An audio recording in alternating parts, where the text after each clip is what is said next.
안녕하세요. 증시 브리핑 한혜솔입니다. 10월 7일 브리핑 바로 시작할게요. 지난주 코스피 지수는 전주 대비 1.43% 하락한 2020.69포인트로 마감했습니다. 주중 가장 큰 영향을 줬던 건 미국의 ISM 제조업 지수인데요. 2개월 연속 기준선인 50을 밑돌면서 경기 침체에 대한 우려를 키웠고 그 여파로 코스피가 1.95%나 급락했습니다.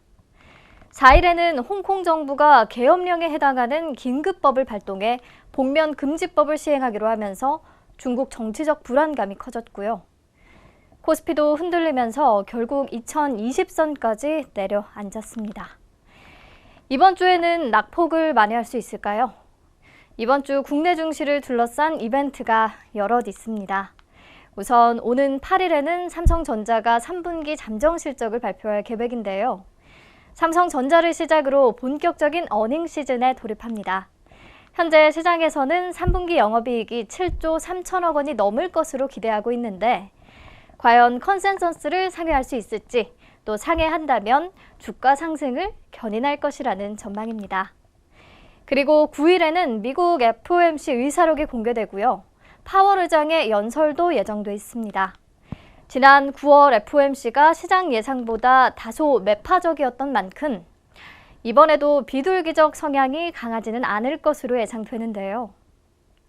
그런데 지난주 ISM 제조업 지수도 부진했고 또 서비스업 체감 경기 역시 부진하게 나타났잖아요. 이런 것들이 경기 침체 우려를 자극하고 있는 만큼 연준도 금리 인하 기조 흐름은 계속 유지하지 않을까 싶습니다. 하지만 뭐니 해도 이번 주 가장 중요한 이벤트로는 미중 고위급 무역 협상이 꼽힙니다. 오는 10일에서 11일 미국 워싱턴 DC에서 열릴 텐데요. 예상 시나리오는 엇갈리고 있습니다. 일각에서는 스몰딜 성사가 가능할 것이라는 의견이 나오는데 왜냐면 최근 트럼프 대통령이 민주당의 탄핵 공세를 받고 있기도 하고 2020년 대선을 앞두고 지지율도 떨어지고 있죠. 더 이상 무역 협상에서 강경한 태도를 유지하기는 어렵다는 게 이들의 분석입니다. 반면에 이번 협상에서 스몰딜이 나타나기보다는 11월 추가 협상의 여지를 남기는 수준에서 끝날 것이다 라는 의견도 있어요. 홍콩 사태가 다시 격화되면서 미국 내 중국 관련 여론이 우호적이지 않고 미국 민주당이 중국과의 졸속 합의에 대한 우려감을 피력하고 있잖아요. 그래서 성급하게 어떤 결론을 내지는 않을 것이라는 분석인 거죠. 그런데 다행히 주말에 좀 좋은 얘기들이 들리더라고요.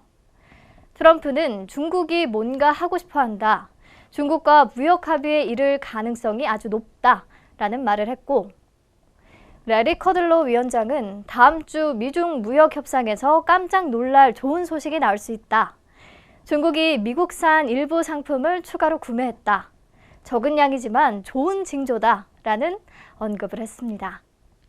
물론 기대감을 부추겼다가 실망시킨 일이 한두 번이 아니기 때문에 섣불리 이번 협상에 대한 기대를 높일 수는 없지만요. 분위기는 나쁘지 않은 것 같아서 다행이네요. 네, 오늘 국내 증시는 이번 주 중대 이벤트들을 앞두고 관망세가 나타나는 모습이고요. 오후 1시 53분 현재 코스피와 코스닥 양지수 모두 소폭 오름세를 보이고 있기는 합니다.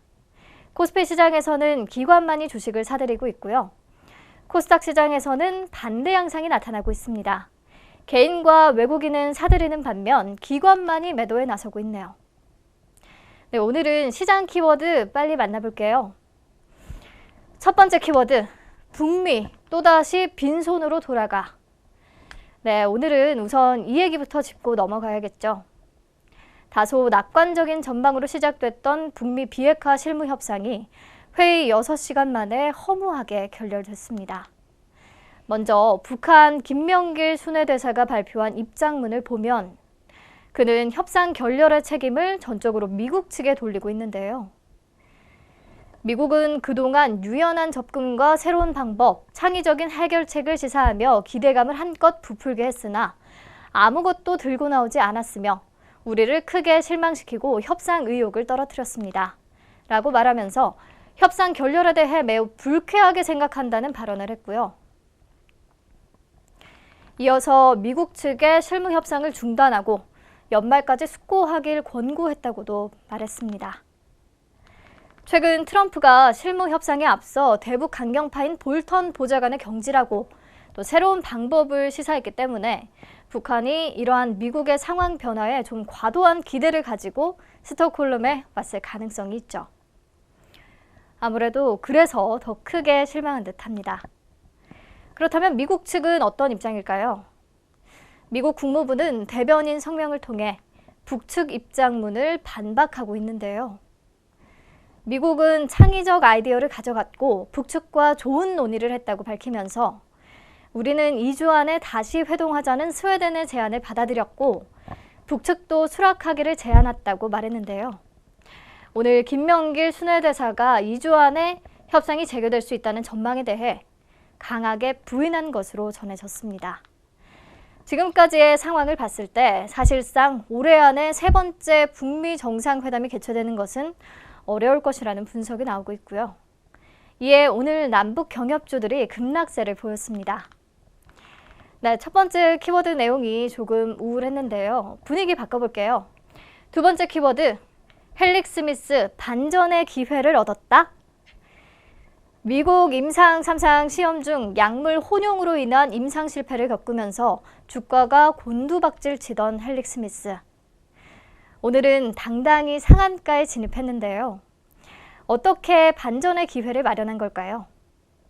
네, 헬릭 스미스가 당뇨병성 신경병증 치료제의 후보물질인 엔젠시스 임상 성과를 발표했는데 주평가와 부평가 지표인 12개월 안정성과 유효성 지표 모두를 입증하는 데 성공했다고 밝혔습니다. 헬릭 스미스에 따르면 이번 3-1B 임상은 FDA로부터 별도의 임상시험 계획서 승인 과정을 거친 독립적인 두 번째 임상 3상입니다. 회사 측에 따르면 엔젠시스 투여군과 위약군 간 이상 반응의 빈도와 정도의 차이가 없었고 약물과 관련된 중대 이상 반응도 관찰되지 않았습니다. 이상 반응이 발생한 피험자의 빈도는 엔젠시스군 21.5%, 위약군 25%로 엔젠시스군이 위약군보다 낮았다고 전했습니다. 그리고 통증 감소 효과, 즉 유효성에 대해서는 엔젠시스의 통증 감소 효과가 위약 대비 통계적으로 유의미하게 높았다고 합니다. 뉴스를 찾아보시면 어려운 용어들이 난무하는데요.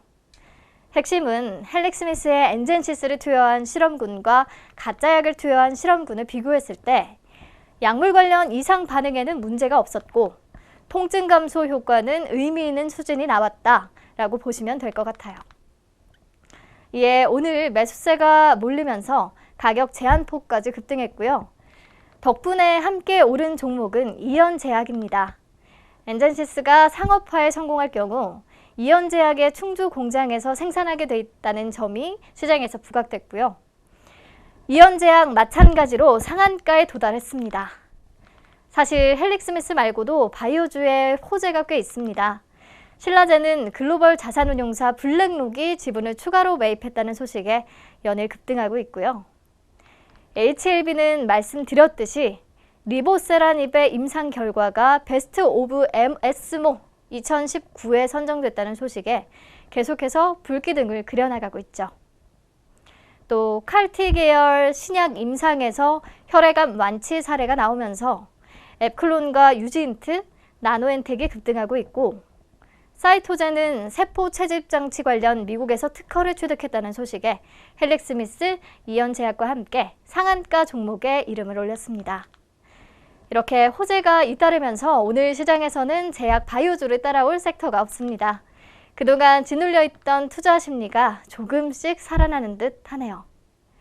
위에서 언급한 종목을 필두로 그 외에 제약 바이오 업종에 속한 거의 대부분의 종목들이 오랜만에 상승폭을 키우고 있습니다.